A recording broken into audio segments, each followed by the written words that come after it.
Now that you cleaned up your CAD drawing, it's time you send it to 3ds Max. Before you do, notice the units of your CAD drawing. This one was drawn using the decimal system with the millimeter as a base unit. In 3ds Max, your default system unit is set to inches. So some scaling is needed between the metric system from AutoCAD and the default imperial system in 3ds Max. Of course, you can set your system unit in 3ds Max to match that of AutoCAD, but leave that alone for now. You'll do the appropriate scale conversion at import time. Your display units, however, can be set to your liking. In this tutorial, use the US standard setup with the foot as a base unit. To import the AutoCAD drawing, you can use either the import command or the file link command. The file link command has the advantage of keeping a live link to AutoCAD. If you make a change to the drawing in AutoCAD, you can update that change in 3ds Max. There is a separate tutorial on this subject named Using File Link. In this case, you'll simply use the import command. Locate and select the Condo 3D DWG file you saved earlier. In the Geometry tab, enable the Rescale option and ensure the incoming file units are set to millimeters.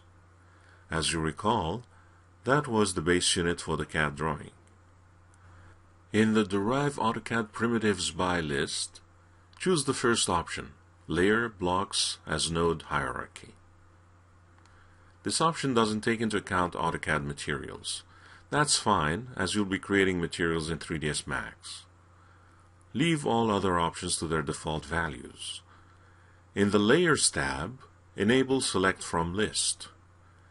Choose only those layers you identified as 3D layers. That's all you'll need in this case. In certain situations, you may opt to keep other layers that may help you as reference. Click OK when done. All closed polylines you created on the 3D layers now appear in the scene. Select an exterior wall section. Notice that all entities on the same layer are recognized as a single object. This is the default conversion method between the two applications and actually works well in most situations. In this case, all exterior wall sections are recognized as one editable spline that you can now extrude to a height of 10 feet. This works nicely, but leaves a few gaps above the doors. Press F4 to see the underlying geometry. To create the door headers, you need a horizontal slice through the walls, positioned 7 feet high, which is a standard door height.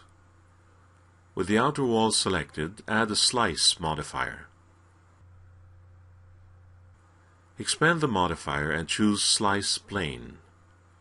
Using the Move tool, set the slice plane at 7 feet high, using the Transform tie-pins. You can see how this affects the structure of the wall. Right-click and convert the object to an editable poly.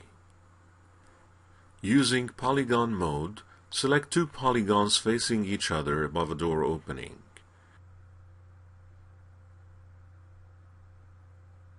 Use the Bridge tool to create the header. Repeat the procedure to create the 3 other headers, but leave the openings where the curtain wall should be.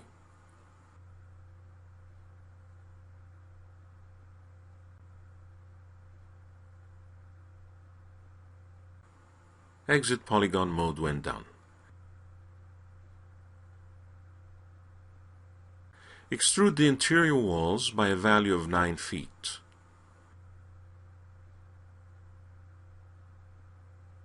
Add the slicing plane set to 7 feet high as you did earlier.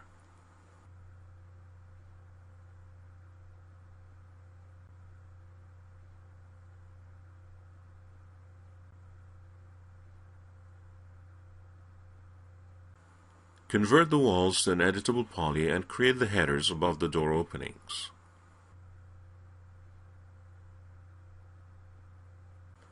In some cases, you may need a bit of a cleanup before you use the Bridge tool. Notice the extra vertical segments on this part of wall. They serve no purpose and should be removed. In Edge mode, select the vertical edge and then choose Loop to select the whole vertical line you wish to remove. Hold the Control key and then press the Backspace key to remove the edges. It is important to hold Control to delete any vertices associated with the removed edges. Repeat the procedure to remove any unwanted loops on the wall.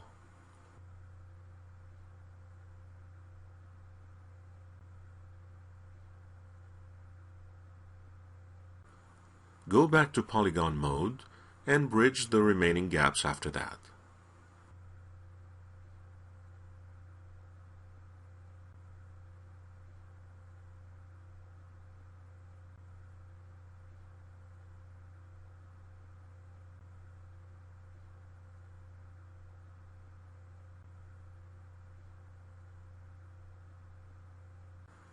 The partition separating the kitchen area from the living room also needs a bottom bridge.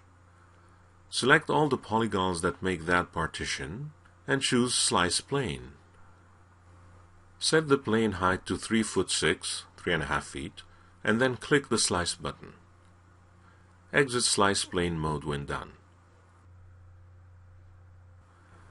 Select the appropriate polygons to bridge the lower part of the wall.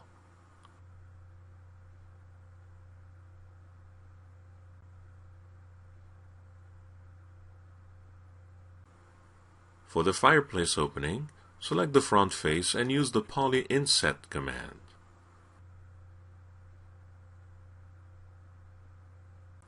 You can then adjust the edges to create an opening of acceptable size, and then use the Poly Extrude command to punch in a hole.